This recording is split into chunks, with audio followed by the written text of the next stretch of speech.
and crafts are a core aspect of any culture.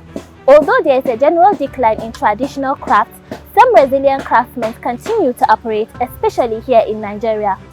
On today's episode of Showcase, we meet with one of these craftsmen by the name of Haruna Okatahi, who specializes in basket weaving.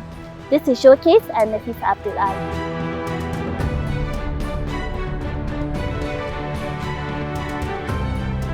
From time immemorial, craftwork has been a source of revenue for many Nigerians, and this has encouraged archaeologists to explore more about the ancient Nigerian arts and crafts.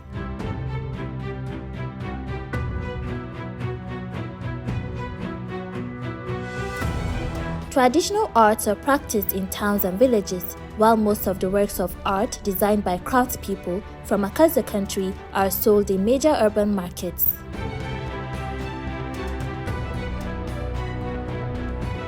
Basket weaving, also known as basketry or basket making, is the process of weaving elastic materials like cane, palm frond, rubber, and metal wires, among others, into a basket. To this effect, baskets can be made from any material that is flexible or weak, provided the material could be bent at ease.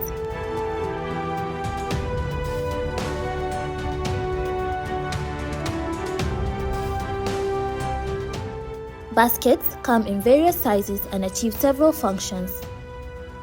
Baskets are useful objects, therefore, in one's everyday life, one finds oneself making use of these different types of baskets for one's daily needs.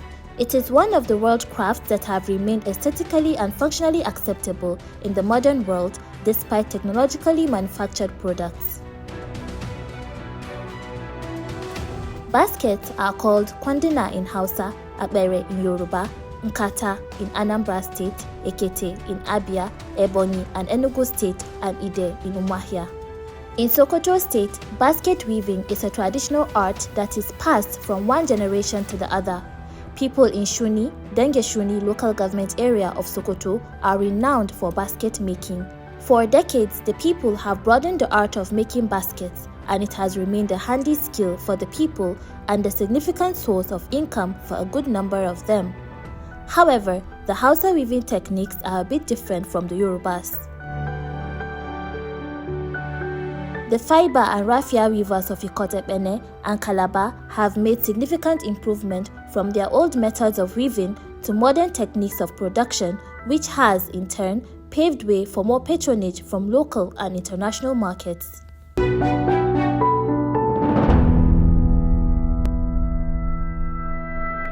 What inspired me to do this business is the quest to want to make a difference. That inspires me. When I came into Abuja, I noticed that though I know how to make them myself, I was making them and there was demand for baskets during Christmas period. And there are not always enough for customers to buy. So that also encouraged me to want to venture into basket making for Christmas purpose. So it's something that we do year in, year out. I read public administration in Ahmadu Bello University, Zaria. That's what I read. It's far different from what I'm doing right now. But the only good thing is that I bring in the administrative knowledge into it to make a difference. So that is why I'm a different person making baskets. I want to believe around Nigeria. But in Abuja here, I think I'm a different person making baskets. Because an IBU graduate is naturally ahead of every other graduate, the course I study in school is different from what I'm doing now. But what I study in ABU helped me to improve on what I was doing before I went to the university. So in that area, that's what has helped me. If those who are conversant with ABU, the kind of stress you go through in school, it makes you want to be on top of your game. That is why we are naturally ahead of every other. In Nigeria we have two universities, ABU and others.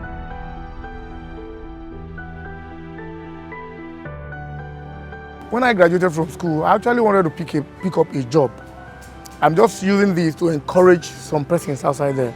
I wanted to pick up a job with, I think first with Coca-Cola. I wrote their exams, I passed their exams. I went for the first interview, I passed. I went for the second interview, I passed. But unfortunately, I was not taken.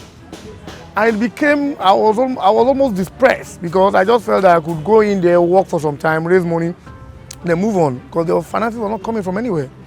So, but eventually, my in-law now told me that, Kai Haruna, don't you think that God wants a different thing for you? Why are you so keen in getting Coca-Cola's job? That revived me, one. Then secondly, again, there came FIRS, I think in 2012 or 2013, and we all wrote the exam again. Another shocker. I'm from Kogi State, and then they say the cutoff mark for Kogi is 35 because we have too many people who went to school in Kogi, and which means their brains are very, very hot. I don't know, according to FIRS, the records are there. So, but unfortunately, I scored 23. And I saw somebody from Nasarawa who scored 18. Somebody from Tarawa 17. FIRS took them and they didn't take me. So it became another depression for me. Again, I was like, wow. There and there, I just made up my mind. I don't want to work for anybody. I don't want to work a paid job. I will only just develop my business and let me just grow anyhow it is. Let me just move on. And thank God for some of my friends that have always been supporting me. Some of my friends do give me money. Some of my friends go as far as getting loan because I don't have a collateral, but because they know me, so they are civil servants and public service servants. So they went ahead to get a loan for me, which I must pay at the end of the year, which God has really helped me to meet up with whatever demand it is. Then I had grown gradually that by today now, by the grace of God, we are virtually supplying all the major supermarkets in Abuja. And in Abuja, Port Harcourt, sometimes to Lagos, even though we have the depot in Lagos, but we'll still find a way of creating the market for ourselves and moving on. So these are some of the things that have really helped us. Though it's not that maybe the finances are there too much now, but by the grace of God, we thank God we are moving gradually.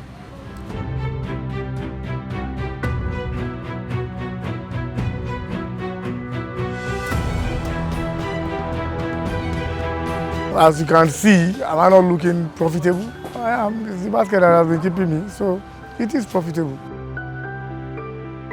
We source material from Calabar, Benin, Delta, and some part of Taraba.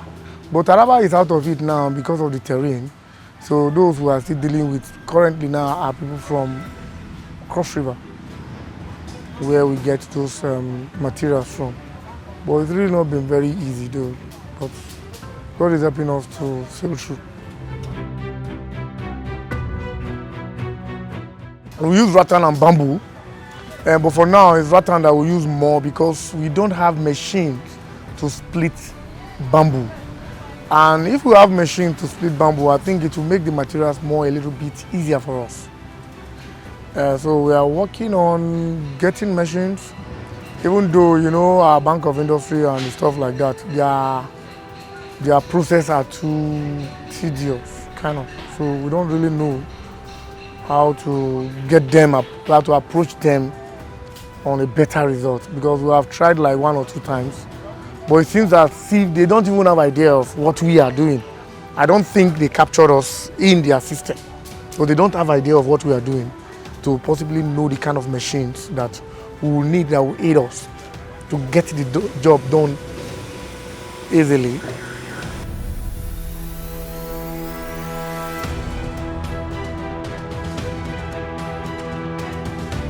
You know, like Nigeria, we're a praying nation. We believe in God more than even working. But forgetting that even if you don't work, it is the work of your hand that God will bless. You understand? So I want to borrow the other side of a praying nation and hoping in God to help us survive. And He has always been doing that. But we didn't stop at that. We had to, like this year, we have to like increase our prices a little to some of our customers that have known us for a while, that they know how consistent we are and how straightforward we are when we are doing business. So we've been able to convince them that because of the prevailing cost of things in town, we'll be increasing our prices with a little margin. It's really biting on us because we go to the same market to buy those things. So, but we just pray and hope that at the end of the day, we'll be able to come out victorious and stay in business. And that bears my mind to the fact that, you see, even like again, there are some apps that borrows money. I will commend them. If I tell you that I borrow money from all those apps, they don't know me, they give me money, even though with high interest rate. But I need the money to get material, because if I don't get material at a particular time, I will not get it. You don't borrow money for your personal need. You borrow money for business, so that by the time the interest come back, you'll be able to pay off your loan and then move on. Then you have credibility of borrowing even more. So those people have really been helpful.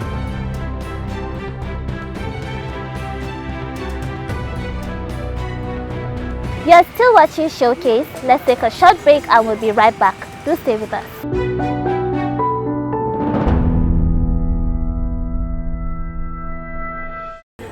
Hello and welcome to Showcase. On Showcase, we are going to be delving into the lives of emerging entrepreneurs across the country. My calligraphy is Arabic calligraphy. I had written the Quran, the complete Quran, before reaching the age of 12. From professionals to artisans and even social media influencers, I am going to be taking you on a journey to show you the beautiful, the motivational and the resilient nature of Nigerian entrepreneurs who continue to thrive irrespective of the challenges they face in the country.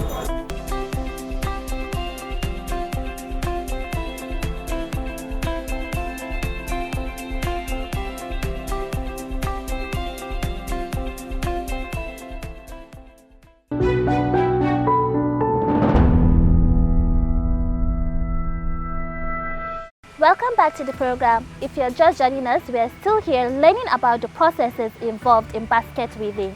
This is Showcase.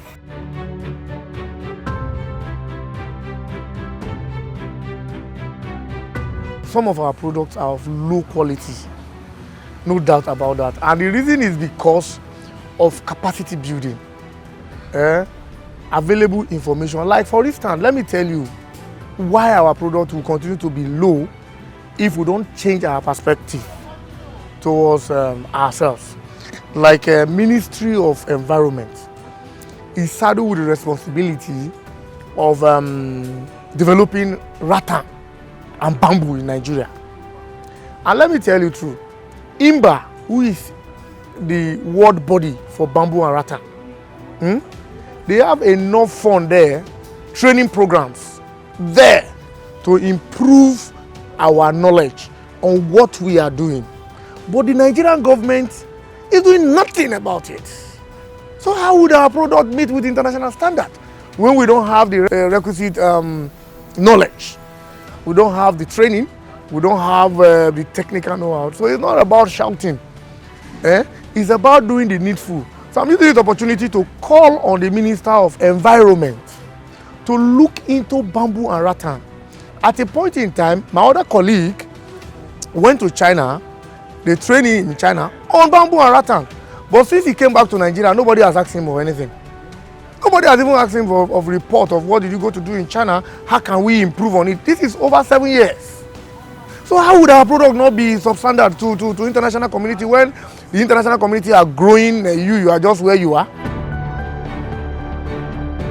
Tanzania, go and check their GDP. Bamboo is almost topping chart in their GDP. A small country.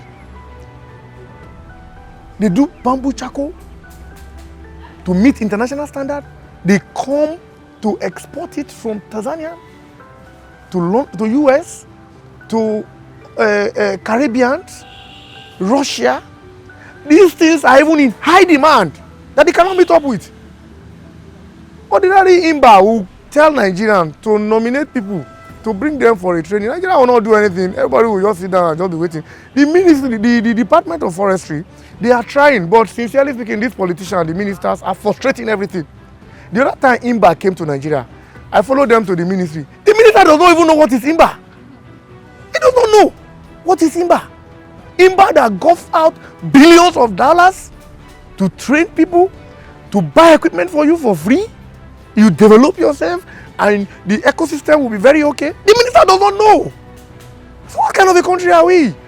When we have people who don't know anything about it, even if you don't know, no, of course you cannot know everything, but mandate people who knows about this things to carry on those things. Let them just brief you. So long it is development. Now, we're told reliably from Imba at a time that there are certain funds from UNIDO that are supposed to be brought to Nigeria to develop bamboo and rattan. Nigeria could not pay their counterparts. They returned the money and we are here suffering. And you say that our product will not be substandard. Where do we go? We go nowhere. If we don't up our game, we go nowhere. We will just, like what I'm doing now. I'm a graduate. This is what I do. And by the grace of God, I feed my family. I pray to God and wait till the day I die and go. What about other people?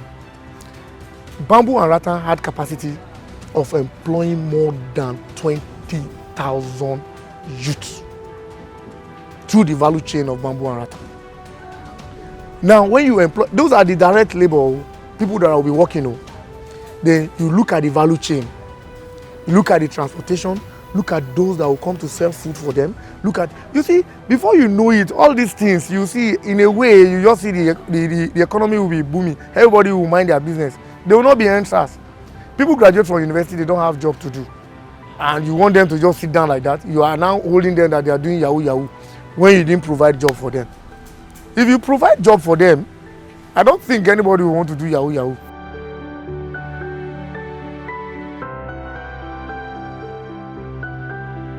As I speak to you, I have people, almost about 30 persons under my payroll. I've been doing this consistently for the past 5 years. 30 people under my payroll. I pay them, though it's not on salary, it is on wages. It's what you do, I pay you.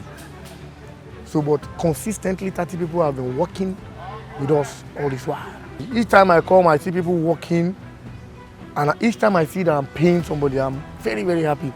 Many of them have families. Many of them have wives and children. It will even interest you to know, me, I've not even built a house, but some of them have built a house in their village. So, and that gives me joy. That gives me joy. Some of them have built a house in their villages. And they are still moving. They take care of their family as they come here to work. But what we do is, there's a model we try to imbibe, because we know very well that if they work consistently for the whole year, we may not be able to get that money to sustain them and to make them. So what we do is, we work from January till like April, May, when the rain started coming. Some of them, we encourage them to go and farm. So by the time the rain is here, because we are not too good with rain, since we don't have good place, a better place to keep all these things. So during rainy season, we reduce our work. We don't work more. So everybody goes back to farm. So when the rains are going, we come back again. So they have their farm produce going on. As they come back to work, weed, do all those things. They get money to do all those things. People do them for them. Then by harvest time, they go to harvest whatever they have. They keep them for when they want to sell them and also make money from there, which is the same model I too is doing.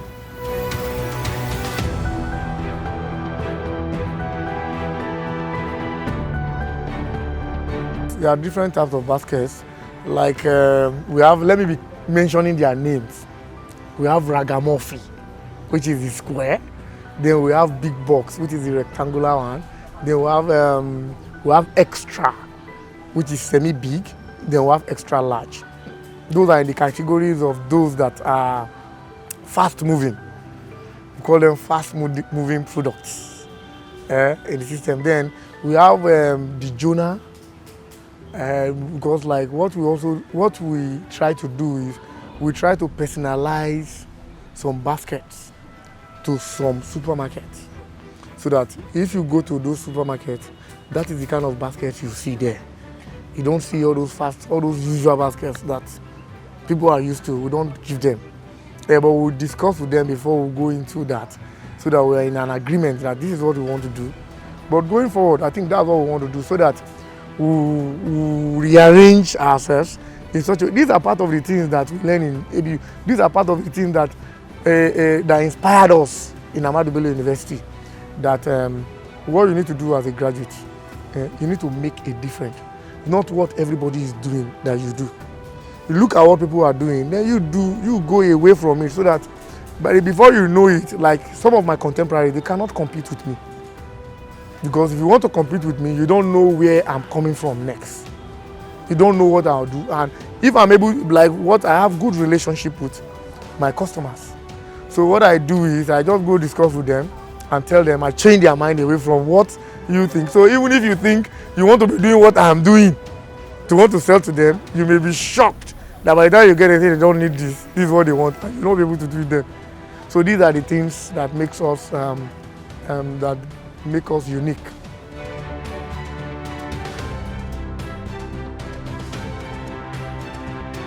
When some people come to ask me something about durability, I ask, what is durable? Even our life, is it durable?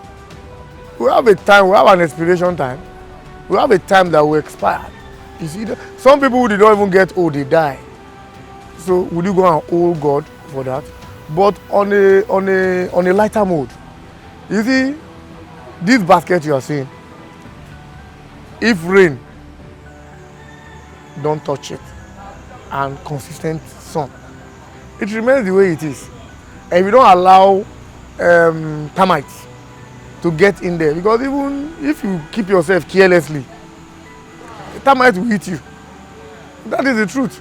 So if you preserve them very well, which is part of the challenge we have, we don't have good preservative measures, but we are working on that. We are working on that. You can stay as long as you want it. Like our chairs, anybody, you can quote me anywhere. Go and ask anybody that is using a cane chair. If you don't use a cane chair more than 15 years, you get tired of it and give it out and probably get another thing and move on. But they are very durable if the necessary treatment are given to it and it's kept well. Even no matter what chair you have, if you fling them anyhow, they'll get spoiled. But if you lift them the way you should and keep them where it should be, you will enjoy it till the time you want. If anything happens to it, if you buy a shoe and your shoe spoil, you take it back to the factory that they should come and replace it for you or fix it for you. You look for a cobbler to fix it for you. If you buy a product, and you have used it for like 5-6 years and it has little defects, what is expected of you? You call us, we'll tell you what it is, then we repair it for you and we'll collect. That is the essence of maintenance. Even in your estate, you pay service charge.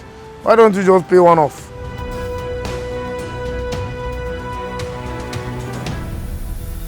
There have been good referrals because of our consistency, our sincerity, integrity, and our patience. So we've had plenty of referrals. What we're enjoying today is referral. What we enjoy more today, like those big supermarkets, you know, they know how to meet themselves. Yeah, if you want this thing, this is the person that can give you. And they just call you. Before you know, you start making money. Referral. I was doing this job, I went to university, so still another, and I got married to a beautiful wife that is taking care of me. So it's an achievement. You cannot take some of these things abroad. If there are baskets that I will make today, I know very well that you will scale through and go abroad. But these ones we are making it for local consumption. So we have not taken abroad yet.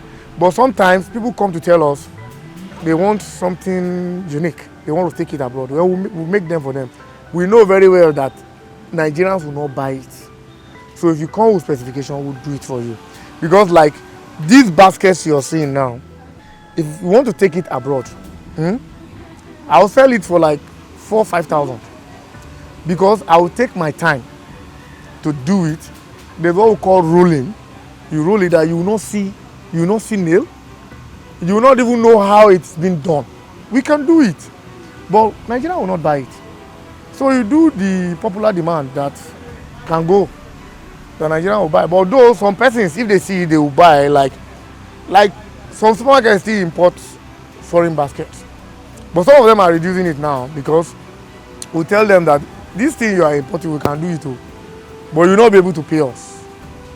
Some of them that are able to pay us, we are working with them. But we make it's just very few. Because that kind of basket, they used to pack like 500,000, 1 million hamper. So anybody who is coming to buy it knows that it's coming to buy something. So we take our time to do it. And most times like 50. I know if you don't make these baskets up to like me now, my target, if I don't do 20,000 baskets in a year, I don't think I've started doing anything. I've been jostling between 10 and 15. But this year I want to hit 20,000 because it is in the more baskets that I sell that I make more profit.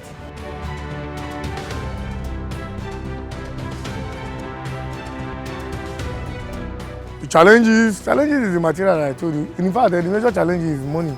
Now let me tell you, you see some of these supermarkets, you supply them, you wait for like 3 weeks, 1 month before they pay you.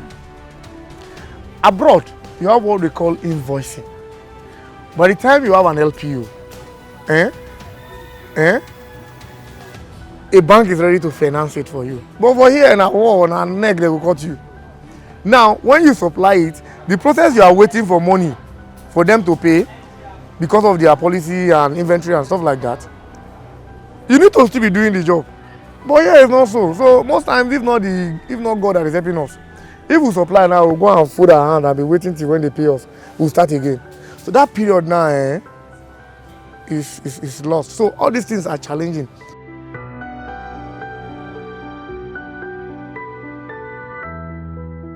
Saddest moment is when people don't believe in me. When I go to discuss with like some of the supermarkets, even though it's not rosy, sometimes they frustrate you. You get frustrated, you want to go, but you remember that you don't have to eat this thing, you have to sell it. So whichever ways, you still come back again and say, let's move. Those are my saddest moments if they don't buy my basket. That's my saddest moment. If they don't buy, if I make basket, they don't buy, I'm sad. If they buy, I'm happy.